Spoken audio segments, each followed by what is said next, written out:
Hey everybody, welcome back to my channel. I am Miss Oxy9 and this is Daily Rambles. Today we're doing season 6, episode 5 of Supergirl called Prom Night. So we're in 2009, or they're going to 2009, but only Nia and Brainy can go. And Nia then kind of remembered that, oh, my mom's alive back in 2009. And so she's been a little conflicted with everything going on with that. Then we cut to where Brainy is stress eating so bad because last time he tried to time travel, he ended up in this time period and he overshot by like 300 or like 100 years or something. Anyway, they go to 2009, and then we go to where Alex and Kara taught college, and then Kara hears something, and they call it supering because that's what Alex called it. Like, you're supering, you're not supposed to be doing that. And so they go to field, and then run into Nia and Brainy. Then we cut to where Cat Grant is also in Midvale. And we found out that from Nia and Brainy that the time relay is broken, and Brainy starts to spaz out. Then Kara, Alex, and Kara's boyfriend shows up, and they do a stupid cover up because they're dressed like they're going to prom, but they're actually a day early. And so they're like, "Oh, we just formal for or when we come to new planets." And it's Brenda and Brandon. So Kara wants to help, and then the police are coming, and so they hide the ship underneath the baseball field, which was kind of cool. And Kara offers, for Brenda to stay at her house and for Brandon to stay at the boyfriend's house. Then we cut to where the zoo guy wants Kara because it's Kryptonian. Then Brainy talks to Kenny is the boyfriend's name. Okay. And there's no such thing as a 3D printer that's, public access. So they have to jury rig one. Then Card talks to Dreamer and they talk about missing their mothers. And Nia's really tempted to make a phone call to talk to her mom, but she ends up not doing it yet. Then they play with the bubble. Then Alex interrupts because like Nia can create like a bubble with her powers, and Car was in there flying around in there, and then Alex showed up pissed off about it, and basically saying like you need to stop that. Period. And she's getting. Oh my god, I don't even know what that is. Okay. Anyway, so then we got to a dreamer dreamed of a zoo cage with a pink lion. Then Kenny and Brandy talk, and he built a bunker for Kara for them to do their supering around. And because the reason Cat Grant is in town is because Midvale's been named like the luckiest town in the U.S., so that's why they're there. Then we cut to where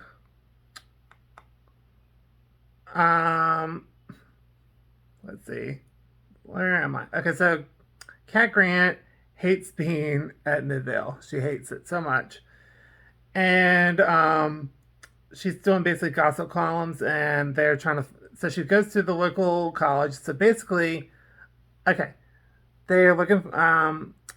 Brandy needs a mineral called dysprosium. I'm butchering the crap out of that. It's a special mineral that they're trying to look, and the college has it. So Alex takes their mom's key because she works for the college, and they're going there to go get a sample of it. So Cat Grant is there as well, and she is trying to find what makes her think so lucky around here, and interviews Alex. And they're both not happy about it. And Alex says there's nothing important here. There's nothing special here at all. And then we cut to where Brainy is stressing some more and gets more food. And he's at school. And Kenny said, do not leave the room. But, Brainy's stress eating like crazy. So he does leave the room and goes to the vending machine. And that was a fail. Then the Glee Club teacher busts him and makes him go to her class because he's a perfect tenor. So he's now has to go do that. Then we cut to where Nia and Kara get the crystal, and then we cut to where Brendan is playing baseball and he's very good at it. And he's on like basically all the teams, and Kenny's like, "You need to leave. Like, we gotta go." And so he faces a stomach issue and leaves. And then we cut to where a truck goes out of control, and the zoo guy's behind it because no one's driving it. So Kara stops it, and so does Nia. And so Cat Grant got a picture of Dreamer. And then we cut to where the zoo guy blasts them. Then Brainy found it, their ship because it was cloaked. And then they retreat. Then Kat follows. Then Nia's very upset and really wants to call her mom, and she does. But she only got the voicemail, and so she hung up before she could leave a message. Then we cut to Alex grills Kara and needs to tell mom and be responsible. And the reason why she's not going to Europe is because of Kara. And Kara gets really mad and leaves. It's like, I'm going to fix it. Then we cut to where Brainy knows who it is, and it's Naxum Torque. And he's wanted, and they accidentally changed the space-time continuum. Wow. Then we cut to where Kat buys a drone from a kid, and then Kara vents to Kenny, and so he decides to show her the bunker, and it's very pretty, and like, it's like done up pretty good. It's like, you know, he did especially for Kara, which I thought was nice. Then Brainy is starting to spaz out. Then Nia blurts out that she called her mother, and they're both spinning out a little bit. Um, so she starts singing her favorite song, 9 to 5, and she's actually not that bad. And then we cut to where at the bunker where Nia and Brainy are fine, and then they got captured. And that was the end of the episode. It was a crazy episode. I gave it an A because there's a couple of things in there. I was just like, okay, really? But I think overall it was fine. I mean, it wasn't like stellar, but I still really enjoyed the episode a lot.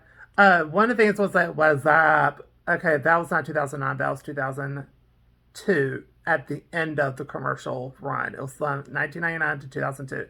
I was there. So I'm like, they're trying to do all these references, but some of them hit pretty good and some did not. So I was like, if you're going to be, you need to try to be accurate. If you're going to try to throw in a couple one-offs in there that are obviously not from that time period, you need to, you know, it's like, you know, kind of correct yourself in the episode a little bit. If you're trying to throw that out, I was like, that's not the right one, you idiot. Or something like that. But that's pretty much my only bad thing about it. I like how there was Cat Grant was in there and the younger version of her or whatever. And they all called her CJ as well because she was so anyway, because that's how she went by, and she was doing all these gossipy columns, and she didn't really like it at all. So anyway, really good episode. That's it. Please like, comment, subscribe, and I'll see y'all in my next video. Bye, everybody.